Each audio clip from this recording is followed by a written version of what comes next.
Look, I got a new title page, Just Enough Physics, because we're in chapter 4. So let me start off. If this is something that you think is cool, I'm trying to go through the whole physics course with just the simplest possible physics stuff. So, yeah, calculated forces. That's what I'm calling this one. Okay, so let's start off with a situation. Here is this is actually Aristotle from a previous video. There he is right there. And here is a ball. Aristotle could play ball. That is possible. So it turns out that if I take this ball and the earth,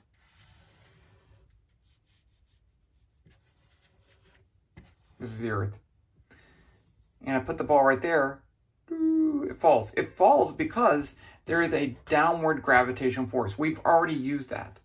We've used this equation for a calculated force. So I said F weight is mg, where g is the vector 0, -9.8, 0 newtons per kilogram.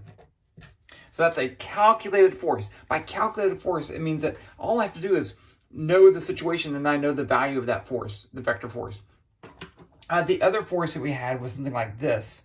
I'll write it as F spring equals -k s hat. I know you don't like that. This says that the force due to a spring depends on some spring constant. You remember I did this, right? I did this. And the position. Okay, so you can just calculate that. Well, it turns out that there's a lot of forces that we can just calculate. In fact, when we looked at R2-D2, I had this one, I'll write it as it should be. And don't worry about that hat. I just don't want to be wrong.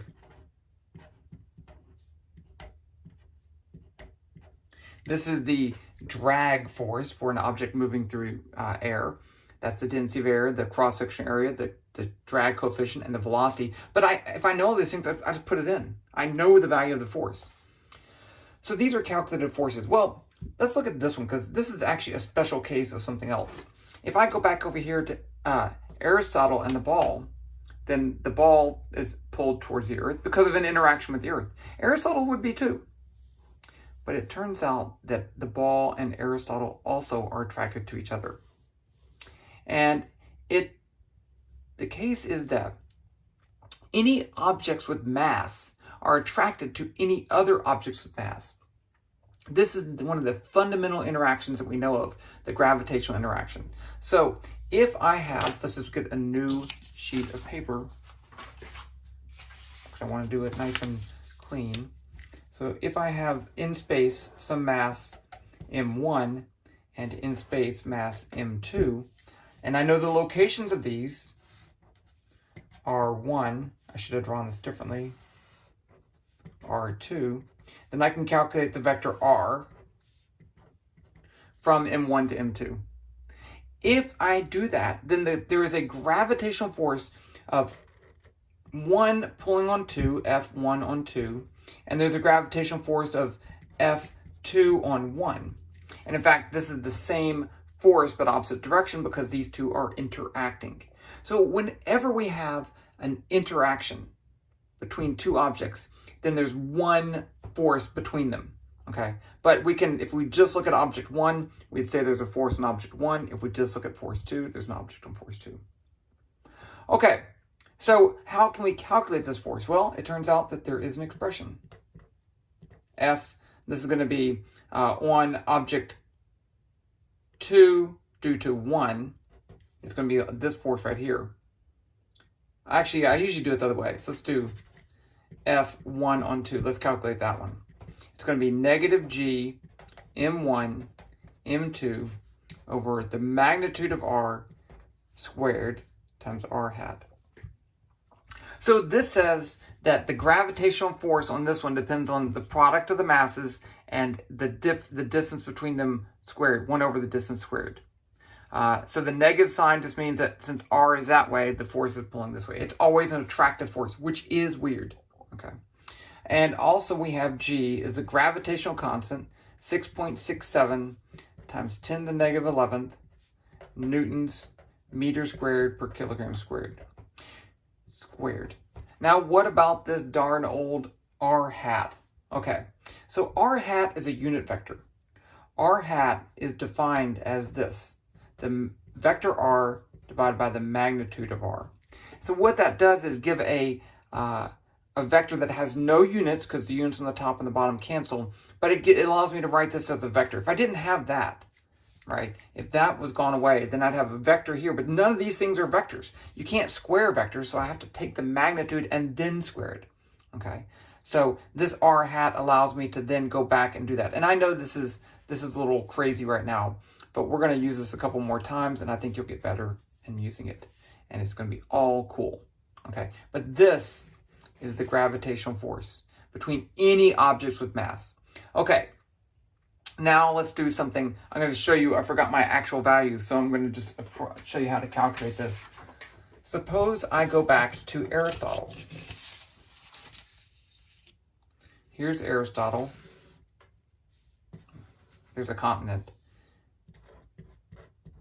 And he's on the Earth. Well, there is an interaction between Aristotle and the Earth.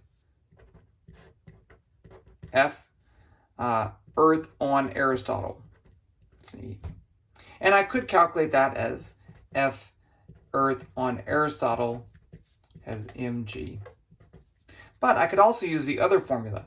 So in this case, I need to know the distance between their centers. So this is going to be the radius of the Earth. And you might say, well, what about to the center of Aristotle? That's a great point. And I acknowledge that point. And let's just write this out for now, and then we'll talk about it. I need the mass of the Earth. I need the mass of Aristotle. And this is the mass of Aristotle. So then the gravitational, and this is, let's call this C, X, Y, just for now. So that means Y hat's going to be in the Y, R hat's going to be in the Y direction. So FEA is going to be equal to negative G, mass of Aristotle, mass of the Earth, over the radius of the Earth squared times the vector 0, 1, 0. That's the unit vector making it point down. So how do these two things agree? Do they agree? Well, it turns out that they do. If I factor this out, let's just write this as a magnitude. It's going to be G, mass of the Earth, over the radius of the Earth squared times mass of Aristotle. If you put in G is 6.67 times 10 to the negative 11th, the mass of the Earth, which is 10 to the 24th, I can't, 6 point something times 10 to the 24th, and the radius of the Earth, which is something times 10 to the 6th. Gosh, I can't remember. Wait, you get this whole value is 9.8. Ta-da! Okay, but what if I move farther away? This says that the gravitational force decreases. Okay, so let's add 1 to this. Well, if I add 1 to the radius of the Earth, it really doesn't change it that much. You're not going to notice much difference. Even if I added 1,000 meters to the radius of this distance between them, it's not really going to change. Okay, so that's why we like to use this, because it's a simpler formula and it's a good approximation. But we'll have this multiple models in science all the time, and that's okay. Okay, that's okay. So that is the gravitational force. I think it's pretty cool. And now you may be thinking, but what can we do with it? Aha! Okay, we're going to do some gravitational problems on the next video. Now, if you want a homework, how about this? How high above the Earth, let's say I'm over here on a height h, such that you would get a 10% difference between this way of calculating it and this way of calculating it. There, that's a homework problem for you. Okay, I'll see you guys in the next video.